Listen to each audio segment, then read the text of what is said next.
সম্রাট শাহজাহান কে ছিল আমরা সবাই জানি।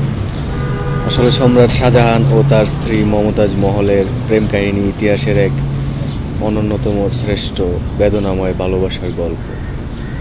এটি শুধু মুঘল সাম্রাজ্যের ইতিহাসে নয়, সমগ্র বিশ্বেই পরিচিত ও স্মরণীয় ছিল এবং আছে। তাদের প্রেমের শুরুটা হয়েছিল, যেমন শাহজাহানের প্রকৃত নাম ছিল খুররম। তিনি ছিলেন মুঘল সম্রাট জাহাঙ্গীরের পুত্র। যুবরাজ অবস্থায় তিনি আরজ মন্দ বানু বেগম নামে এক সুন্দরী ও মেধাবী কন্যাকে ভালোবেসে ফেলেন। এই কন্যাই ছিলেন মমতাজ মহল। তাদের প্রেম শুরু হয় 15 বছর বয়সে। 1612 সালে তাদের বিয়ে হয়। বিয়ের পর শাহজাহান তাকে মমতাজ মহল উপাধি দেন, যার অর্থ প্রাসাদের রত্ন।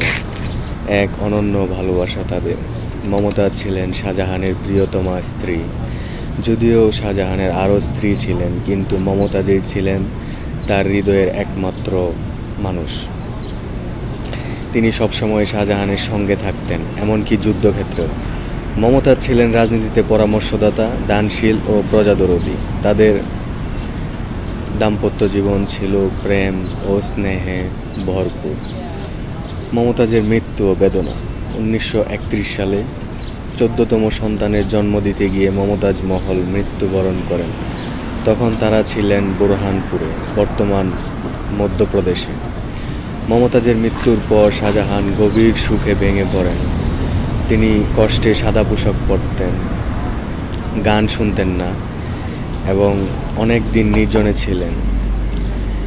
ভালোবাসা স্মারক। মমতাজের প্রতি ভালোবাসা থেকে শাহজাহান তার স্মরণে নির্মাণ করেন তাজমহল, বিশ্বের অন্যতম সুন্দর ও প্রসিদ্ধ সমাধি।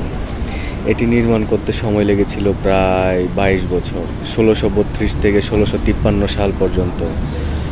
নির্মাণে নিয়োজিত ছিলেন প্রায় 20,000 কারিগর। তাজমহল আজও দাঁড়িয়ে আছে ভালোবাসার এক চিরন্তন প্রতীক হিসেবে। মৃত্যুর পর শাহজাহান 1966 সালে মৃত্যুবরণ করেন। তার ইচ্ছা অনুযায়ী তাকে মমতাজের পাশেই তাজমহলের ভিতরে কবর দেওয়া হয়।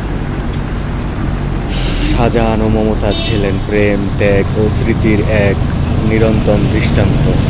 তাজমহল আজও তাদের প্রেমের সাক্ষ্য বহন করছে, সময়কে অতিক্রম করে, ইতিহাসের পাতা এবং কোটি মানুষের হৃদয়ে।